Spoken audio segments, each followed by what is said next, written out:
Welcome back. It's the Kovac Report with another comic book review. I'm going to take a look at Two-Face #2. Out from DC, of course, written by Christian Ward with art by Fabio Veras. Really, really lovely art by Fabio Veras in this book.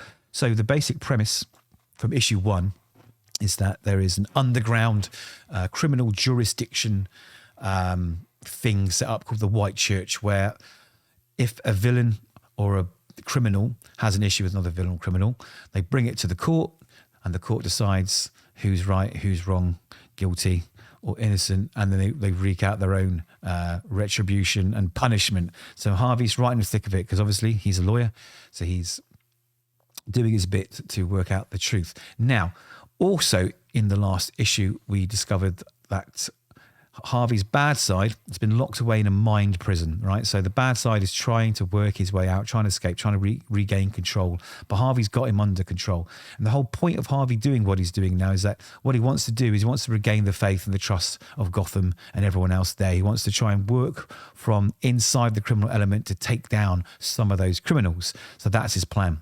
He is trying to redeem himself, let's say. But there is a hand from the shadows that is reaching out and is working against him. So we get a little flashback from years ago where Harvey's managed to talk himself into the prison because he wants to track down Salvatore Maroni. Now, Salvatore Maroni, if you don't know, he's the guy who threw the acid into Harvey's face, making him essentially Two-Face. So he's there and he's not happy because the guy's been transferred to another prison. So Harvey decides to take it out, or rather Two-Face decides to take it out on the messenger boy in there. So we jump to the beginning. We're back in the present time, like I say. It explains that all the work he's doing in the White Church is being undone as such by this shadow hand. And we'll find out maybe who they are afterwards. So there's a new court case. Rex and Regina Quintain, they're the king and queen of hearts. So they're the Royal Flush Gang. And some nasty photographs have surfaced of old Rex, old king of hearts here, doing the dirty, cheating on the queen, and she's not happy about it. She wants her justice. Now, Harvey, of course, the brilliant lawyer that he is, he sensed something isn't quite right, but he doesn't have all the evidence yet because these photographs weren't submitted at the beginning of the court case. They've just been thrown upon him. So he's sent his assistant, who we met in issue 1, or rather became his assistant in issue 1. She's trying to forge a name for herself too. We don't know much about her yet either, but she's a very interesting character. So she's doing a little bit of investigation. She discovers that the White Rabbit, who is the person in the photograph that he's cheating with, is involved.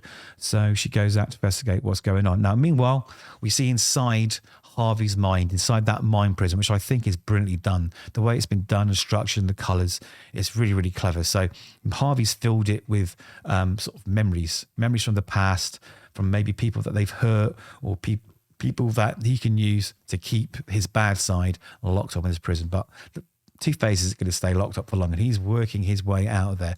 Now, of course, inside there, we have a sort of his memory of Salvatore Maroni. He's in there too.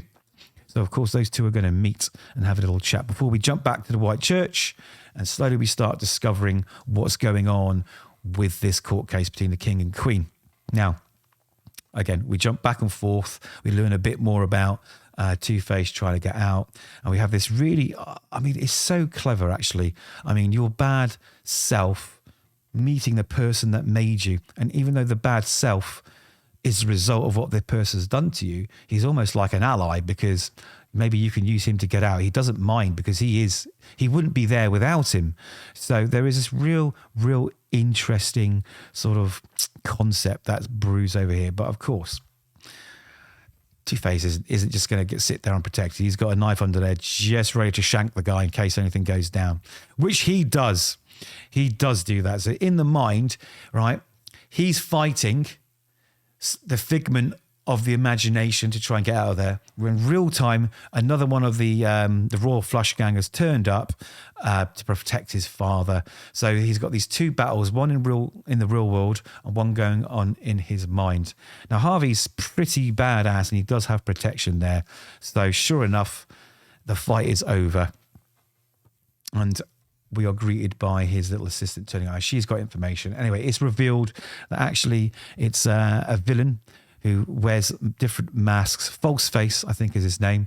And he was actually the guy in the picture cheating, or rather pretending to cheat as the king.